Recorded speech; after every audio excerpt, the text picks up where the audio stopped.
reporting they were unknowingly signed up for Chase bank accounts. Police in several neighborhoods are warning of that potential scam. If you have a Chase account, I need you to treat this video like the emergency it is and watch. Right now, scammers are draining Chase accounts by copying the exact signals people trust most. Chase-looking texts, Chase-looking phone numbers, and calm voices that sound trained to help. The result is devastating. In the cases I'm about to break down, victims lost $6,500, $24,000, $32,000, $42,000, and nearly $160,000 after believing they were dealing with the bank. These were not absurd mistakes. They were carefully staged traps built around panic, speed, and false authority. And the worst part is how normal every scam begins. The $6,500 disappearance that should never have happened. It always starts small. That's what makes this scam so dangerous. One Chase customer, Jerome Foster, didn't wake up to an empty account. He noticed tiny transactions first, transactions of less than $1. Strange, but not alarming. The money even came back. Then, everything changed. A sudden $6,500 transfer to a Robinhood account he had never touched. Gone. Just like that. And when he did what you would do, call Chase immediately, he hit a wall. Eventually, he was told something chilling. The transactions were authorized. Translation: you're on your own. Here's the part most people don't realize. Those tiny test transactions, they are not random glitches. They are called micro-probing attacks. Scammers use them to check if your account is active, if alerts are triggered, and whether you notice. If nothing happens, they escalate fast. According to the Federal Trade Commission, consumers lost over $10 billion to fraud in 2023, and bank transfer scams were among the fastest growing methods. Now here's where it gets worse. Foster had already reported suspicious activity earlier and even got reimbursed once.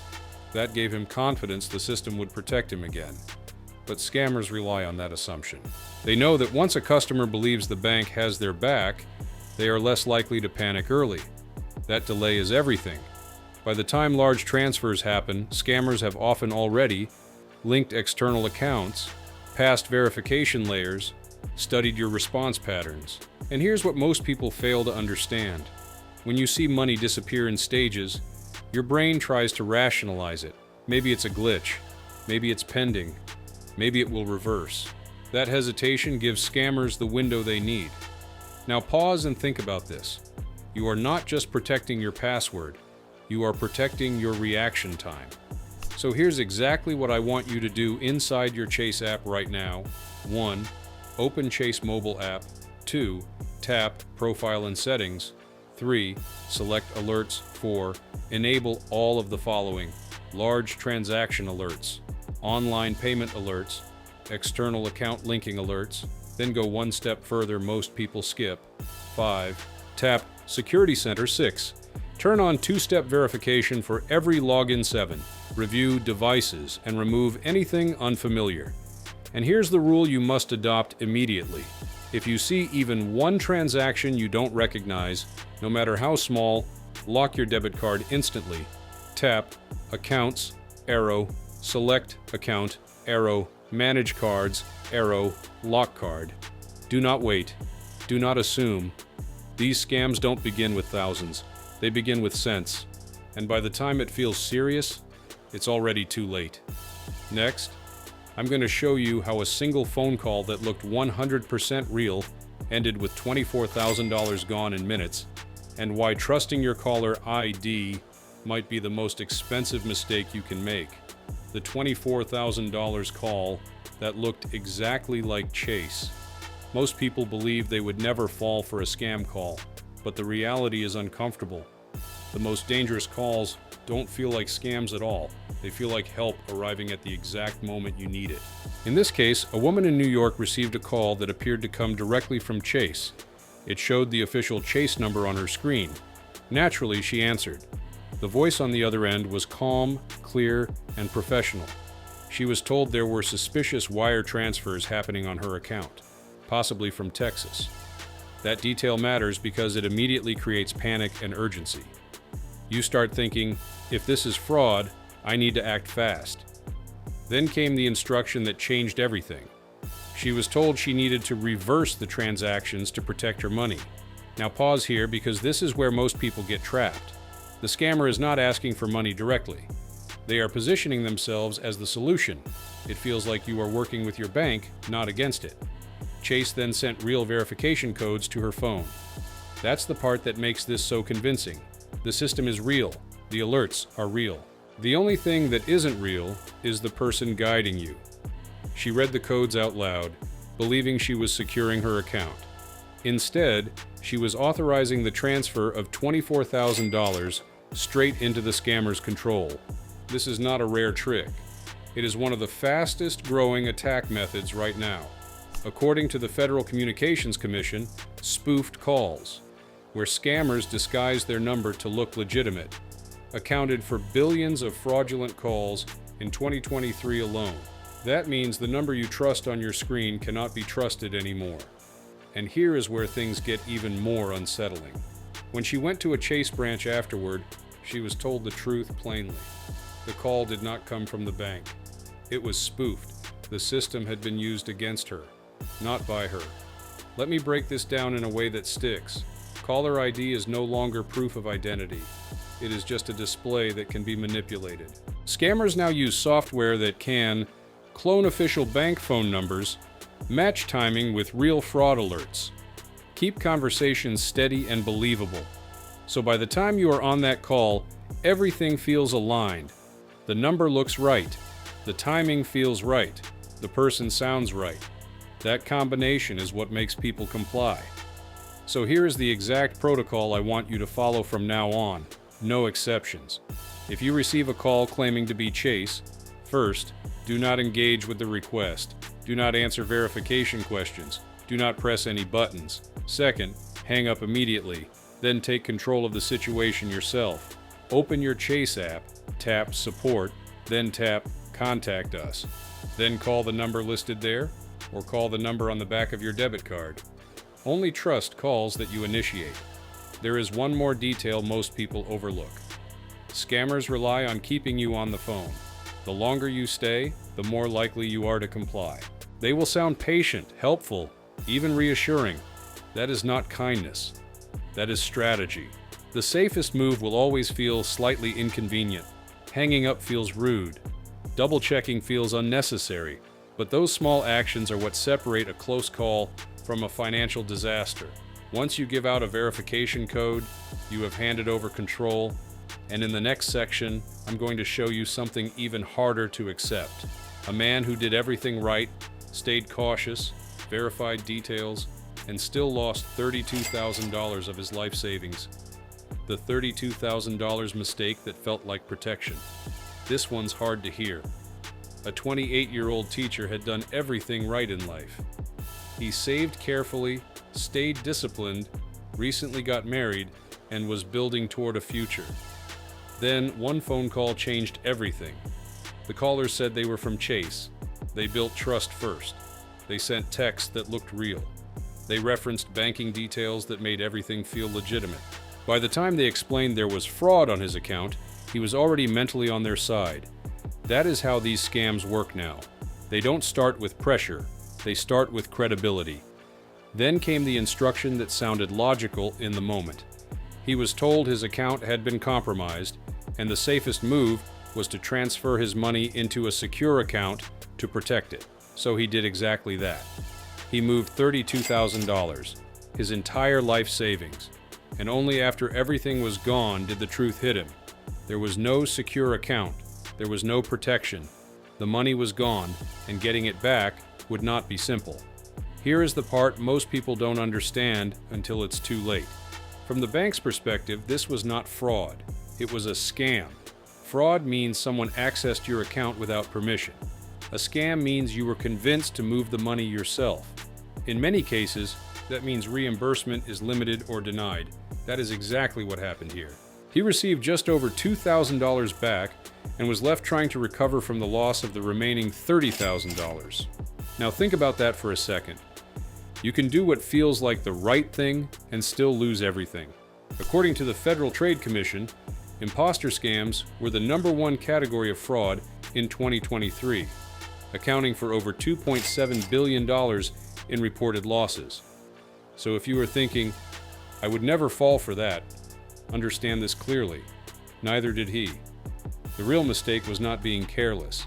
It was trusting a process that sounded reasonable under pressure.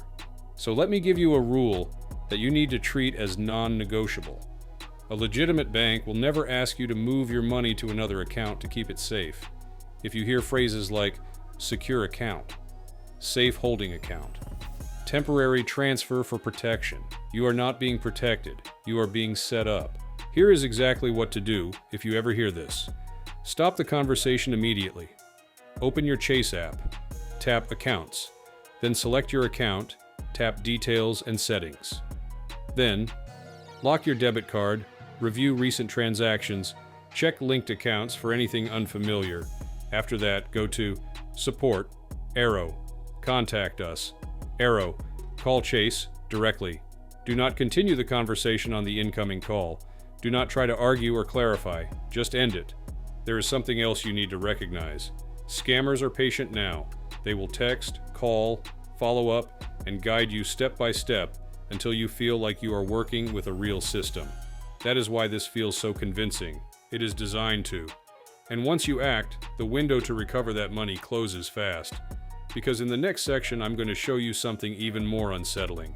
A couple who ignored the scam text, called the real Chase number themselves, did everything correctly, and still lost $42,000 within minutes, when doing the right thing still cost $42,000.